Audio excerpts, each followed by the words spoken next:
Hay un secreto que nadie en el palacio se atreve a pronunciar en voz alta, pero que flota en el aire como veneno lento. Un mayordomo cuyo pasado se desvanece como humo al intentar tocarlo. Una madre que defiende a ese hombre con una lealtad que huele más a complicidad que a confianza. Una joven que se atrevió a hacer la pregunta que todos evitaban. Y un capitán que cree controlar cada pieza del tablero sin imaginar que dos de esas piezas están a punto de voltearlo todo. Bienvenidos. Hoy nos adentramos en las profundidades más oscuras y apasionantes del episodio 790 de La Promesa.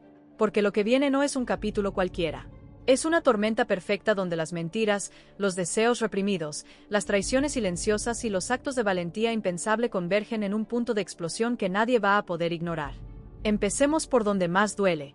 Empecemos por Cristóbal Ballesteros y la pregunta que lo cambia todo. Cuando Ángela se plantó frente a la realidad y dijo en voz alta lo que nadie más quería decir, que ese hombre había mentido sobre su pasado, el palacio entero tembló de manera invisible. Porque no era una acusación liviana. Era el resultado de una investigación metódica, paciente, llevada a cabo junto a Curro, ese joven que tampoco confía en las apariencias. Juntos habían viajado hasta el Palacio de los Duques de Aranjuez, ese lugar donde Ballesteros juraba haber trabajado, donde supuestamente había forjado su reputación de mayordomo impecable. Y al preguntar por él, silencio. Desconocimiento. Rostros que no reconocían el nombre. Ese momento es devastador si lo piensas bien. Porque no se trata de un simple malentendido. Un mayordomo que afirma haber servido en una casa noble durante años, y nadie en esa casa lo recuerda. Eso no es un error de memoria. Eso es una construcción deliberada. Una identidad fabricada. ¿Quién es realmente Cristóbal Ballesteros? ¿Qué esconde detrás de esa presencia serena, de esos modales perfectos, de esa voz que siempre suena exactamente como debe sonar? Hay algo profundamente inquietante en las personas demasiado correctas. En los silencios demasiado controlados. Ballesteros nunca pierde las formas, y eso, en sí mismo, es una señal de alarma. Ante la acusación de Ángela, él no colapsa. No se defiende con emoción y con rabia. Su respuesta es fría, calculada, arquitectónica. Entrega documentation. Papers.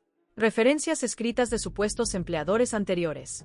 Una respuesta demasiado preparada para ser espontánea. Como si ya supiera que este momento llegaría. Como si lo hubiera ensayado. La pregunta que debemos hacernos no es si esos papeles son falsos. La pregunta real es, ¿por qué alguien que no tiene nada que ocultar lleva consigo documentación de respaldo lista para ser presentada en cualquier momento? Y luego está ella. Donna Leocadia. Porque la reacción de la madre de Ángela ante las sospechas de su propia hija es quizás la parte más perturbadora de toda esta historia. No hay vacilación. No hay ni un instante de duda. Sale en defensa de Ballesteros con una velocidad y una firmeza que no corresponde a la de una mujer simplemente convencida por las credenciales de un empleado. Esa defensa tiene temperatura. Tiene urgencia. Tiene algo personal que late debajo de cada palabra. Leocadia argumenta que la recomendación del duque de Carvajal Cifuentes es garantía suficiente. Pero esa es la fachada racional de una decisión que se ha tomado desde otro lugar completamente. Desde el cuerpo, quizás, desde ese territorio donde la razón ya no manda. Porque cuando una mujer defiende a un hombre con esa intensidad frente a las sospechas legítimas de su propia hija, algo más está ocurriendo. Y ese algo lo sabemos todos. Lo sospechamos desde hace semanas. Lo que comparten Leocadia y Ballesteros va mucho más allá de una relación profesional. Y eso, amigos, lo convierte en alguien prácticamente intocable dentro de ese palacio. Por ahora.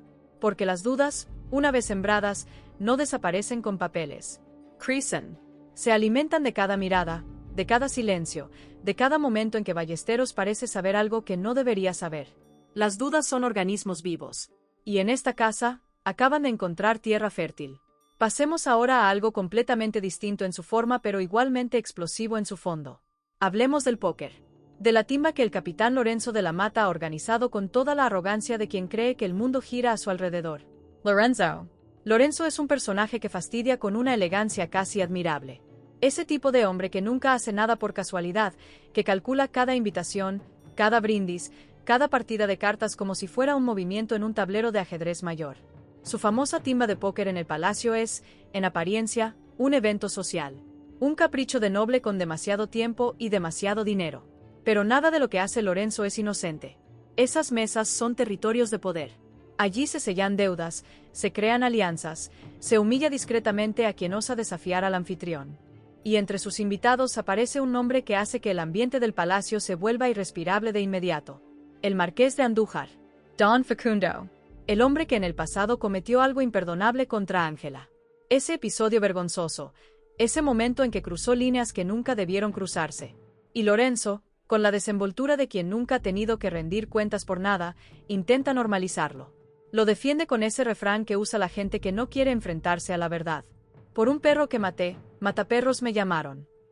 Como si el problema fuera la reputación de Facundo, no los actos que construyeron esa reputación. Y aquí ocurre algo magnífico. Porque el marqués don Alonso, ese hombre que durante tanto tiempo pareció cómodo en su pasividad, responde con una ironía afilada como cuchillo. Dice que lo de Facundo no es matar perros. Dice que ese hombre es un tocador de nalgas. Y lo dice así, con esa claridad brutal que solo tienen las personas que han decidido dejar de callar. Y añade algo aún más demoledor, está convencido de que no es la primera vez.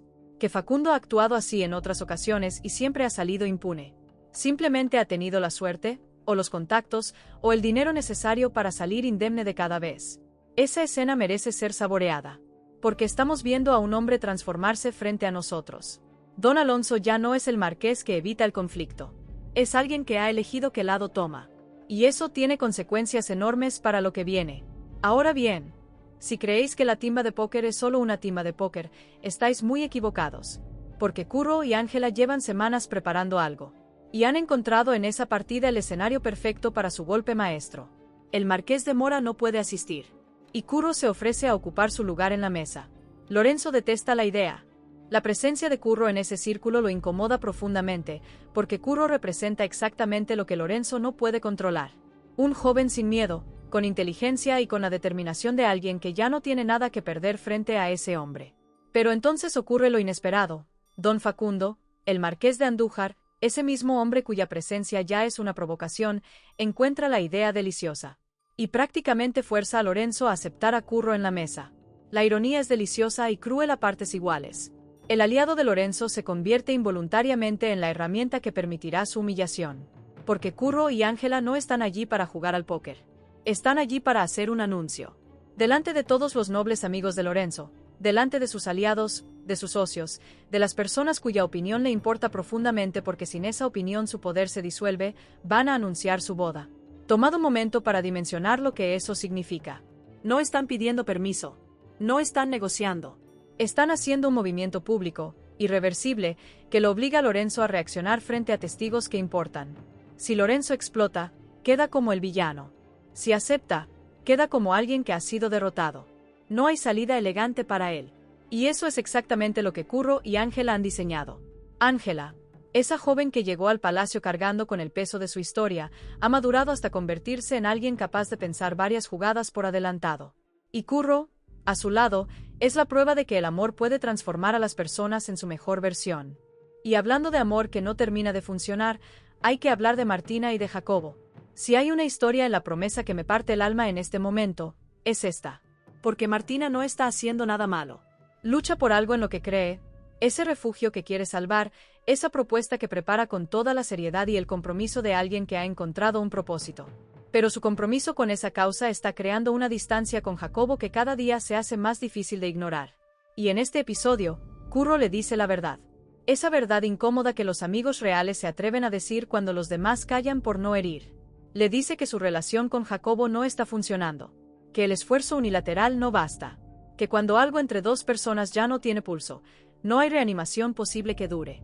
Martina escucha eso. Y tenemos que preguntarnos qué le hace por dentro escuchar esa verdad. Porque quizás una parte de ella ya lo sabe. Quizás lleva semanas saboteando inconscientemente esa relación porque algo en ella ha decidido que ese no es el camino. O quizás genuinamente ama a Jacobo pero simplemente ya no son la misma persona que cuando se prometieron. El tiempo cambia a las personas. La promesa de ayer no siempre sobrevive al yo de hoy. Si estáis sintiendo la misma intensidad que yo con todo esto, os pido un momento. Antes de continuar con los dramas de Santos, de Carlo y de todo lo que viene, si aún no habéis dado clic en suscribirse y en el like, hacedlo ahora. Porque este tipo de análisis lleva tiempo, dedicación y sobre todo amor por estas historias que nos tienen atrapados. Vuestro apoyo es lo que permite que podamos seguir haciéndolo. ¿Y no queréis estar aquí cuando descubramos qué hay realmente detrás de Ballesteros? Yo creo que sí. Volvamos a Santos Pellicer. porque su historia es quizás la más oscura de todo este episodio. La Guardia Civil investiga la muerte de su madre. El golpe en la cabeza que presentaba el cuerpo levantó sospechas que no pudieron ignorarse. Y ahora, con su padre Ricardo aún desaparecido, Santos recibe de manos de Ballesteros la peor noticia posible. Tendrá que ser él quien vaya a reconocer el cadáver de su madre, Ana. Pensad en eso. Un hijo, solo, frente al cuerpo de su madre en circunstancias que todavía nadie comprende del todo. Sin su padre presente. Sin respuestas. Solo con preguntas que duelen más que cualquier certeza. ¿Qué le ocurrió a la madre de Santos? ¿Fue un accidente? ¿Fue otra cosa? ¿Y dónde está Ricardo Pellicer? La desaparición del padre no puede ser coincidencia. En los palacios, nada es coincidencia. Todo es estructura. Todo tiene una causa que alguien, en algún lugar, conoce perfectamente. Y por último, antes de las teorías, hay que hablar de Carlo y María Fernández. Porque esta historia acaba de entrar en un territorio peligrosísimo. Después de la confesión de María sobre su pasado con Samuel, Carlo lleva el peso de esa revelación como una piedra invisible atada al cuello. La duda ha entrado en él. Esa duda específica, la más corrosiva de todas, la que no te deja dormir, la que convierte cada gesto de la persona amada en una potencial confirmación de lo peor que imaginas. Carlo empieza a preguntarse por la paternidad del bebé. Y entonces lo ve. Encuentra a María abrazando a Samuel. Un abrazo. A veces un abrazo es solo consuelo. A veces es despedida. A veces es la prueba de que lo que hubo entre dos personas nunca desapareció del todo, solo encontró una forma diferente de existir. Carlo no sabe cuál de esas cosas está viendo. Y esa ambigüedad es veneno puro. ¿Es Carlo el padre? ¿Lo es Samuel? ¿Lo sabe María? ¿Lo sabe Samuel? Las preguntas se acumulan sobre una historia que ya de por sí era complicada y que ahora alcanza una dimensión que puede destruir a varios personajes a la vez. Y ahora, las teorías. Porque hay cosas que todavía no tienen respuesta y me niego a dejároslas ir sin explorarlas. Primera teoría. Cristóbal Ballesteros no es un mayordomo. O al menos, no es solo eso. Hay una posibilidad que se me antoja cada vez más plausible.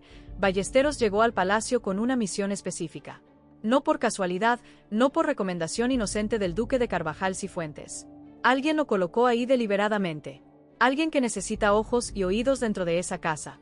Su relación con Leocadia podría no ser un afer espontáneo, sino una estrategia calculada. Porque una madre que defiende ciegamente a un hombre es una madre que no va a investigar demasiado. Y si Leocadia no investiga, Ángela queda sola. O casi sola. Segunda teoría. La muerte de la madre de Santos está conectada con la desaparición del padre de maneras que aún no vemos. Ricardo Pellicer no huyó. Ricardo Pellicer sabe algo. O vio algo. O presenció algo que lo convirtió en peligro para alguien con poder suficiente para hacerlo desaparecer sin dejar rastro. Y esa persona podría estar mucho más cerca del palacio de lo que nadie imagina. Podría frecuentar sus pasillos. Podría sentarse a su mesa. Tercera teoría. El anuncio de boda de Curro y Ángela durante la timba de póker va a tener consecuencias que van más allá de la humillación de Lorenzo. Ese anuncio público podría activar una cadena de reacciones que involucre al marqués de Andújar de manera mucho más profunda. Facundo es impredecible. Y un hombre con poder, sin escrúpulos y con una obsesión antigua por Ángela es un elemento de peligro real. El momento en que Ángela anuncie en voz alta que va a casarse con otro, ¿cómo reaccionará ese hombre? ¿Con deportividad? ¿O con algo mucho más oscuro?